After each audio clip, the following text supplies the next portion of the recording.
आपूर्यमाणमचलप्रतिष्ठम् समुद्रमापः प्रविशन्ति यद्वत् तद्वकामायं प्रविशन्ति सर्वे स शान्तिमाप्नोति न कामकामी। जैसे नदियों का जल निरंतर बहता है और अंततः समुद्र में समाहित हो जाता है, समुद्र अपनी विशालता और गहराई के कारण इन बहावों से अप्रभावित रहता है। यह इसलिए क्योंकि समुद्र इतना बड़ा और गहरा है कि नदियों का जल उसमें विलीन हो जाता है, उसे विचलित या प्रभावित नहीं कर पाता। उसी प्रकार एक संत या मुनि भी अपनी मानसिक स्थिति में इतना स्थिर और गहरा होता है कि वह बाहरी इच्छाओं और भौतिक चीजों से प्रभावित नहीं होता।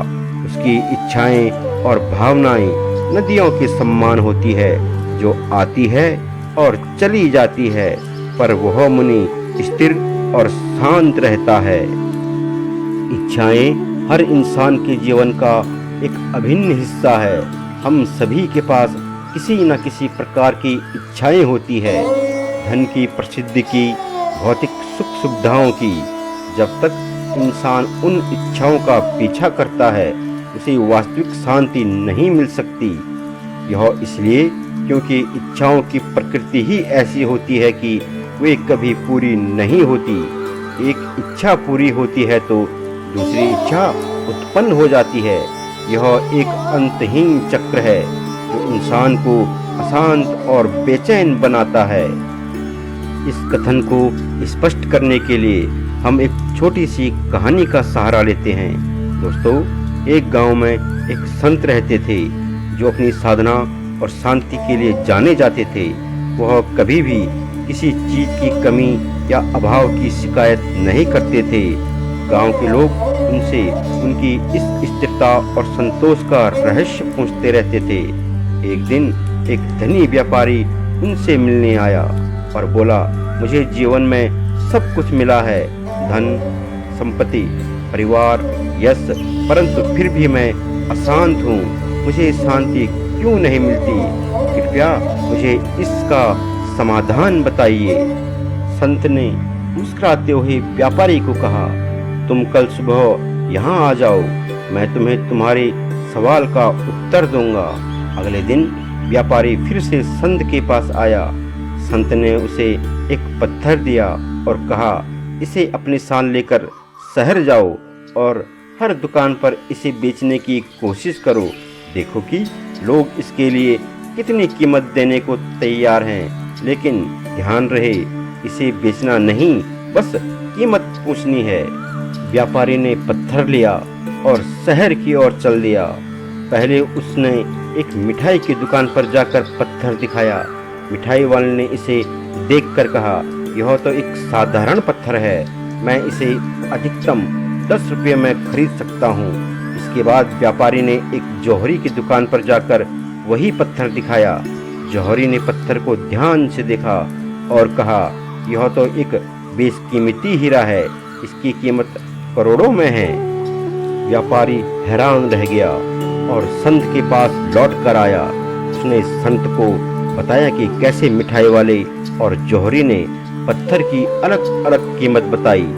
संत ने मुस्कुराते हुए कहा, जीवन की इच्छाओं का भी यही हाल है। जब तक तुम एक मिठाई वाले की तरह उन्हें तुच्छ समझते हो और उनसे संतोष पाना चाहते हो, तब तक तुम्हें शांति नहीं मिलेगी। लेकिन जब तुम जीवन को एक जौहरी की नज़र से देखो और अपनी आंतरिक शांति को समझोगे, तभी तुम्हें असली संतोष मिलेगा।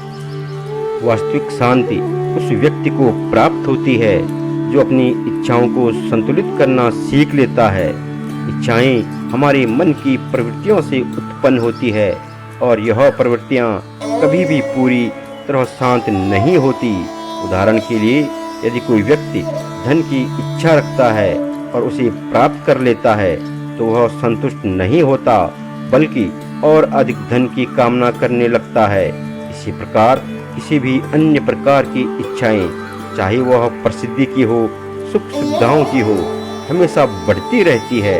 यह एक अंतहीन दौड़ है जिसमें व्यक्ति कभी भी संतोष प्राप्त नहीं कर सकता। दोस्तों, इस अंतहीन दौड़ को समझने के लिए एक और कहानी का सहारा लेते हैं। एक किसान था जिसे एक दिन एक राजा से उपहार स्वरूप एक छोटी सी भूमि प्राप्त हुई। किसान बहुत खुश था, लेकिन उसकी खुशी ज्यादा दिनों तक नहीं टिकी। जल्द ही वह और अधिक भूमि की इच्छा करने लगा। उसने अपनी फसल को बेचकर और अधिक जमीन खरीदी, पर फिर भी संतुष्ट नहीं हुआ। वह जितनी भी जमीन हासिल करता, उतनी ही उसकी भूख बढ़ती जाती। पर एक दिन राजा ने उसे और अधिक जमीन देने का वादा किया, लेकिन एक शर्त के साथ। तुम जितनी जमीन सूर्य उदय से सूर्य अस्त तक दौड़कर घेर सकते हो, वह तुम्हारी हो जाएगी। पर ध्यान रहे, सूर्य अस्त से पहले वापस उसी स्थान पर लौटना होगा। किसान सूर्य उदय होते ही दौड़ने लगा और बड़ी जमीन घेरने के लालच में बहुत दूर निकल गया। वह थक चुका था, लेकिन लालच ने उसे और आगे बढ़ने पर मजबूर कर दिया। अंत में जब उसने लौटने की कोशिश की, तो वह समय पर वापस नहीं पहुंच पाया और अत्यधिक थकावट के कारण उसकी मृत्यु हो गई। अंत में उसे बस 6 फुट जमीन ही मिली, जिसमें उसे दफनाया गया। दोस्तों, यह कहानी दर्शाती है कि कैसे इच्छाओं का अनंत पीछा अंततः नुकसानदेह होता है। दोस्तों, इन कहानियों और विचारों को देखते हुए यह स्पष्ट होता है कि इच्छाओं का पीछा करने से कभी भी सच्ची शांति प्राप्त नहीं की जा सकती।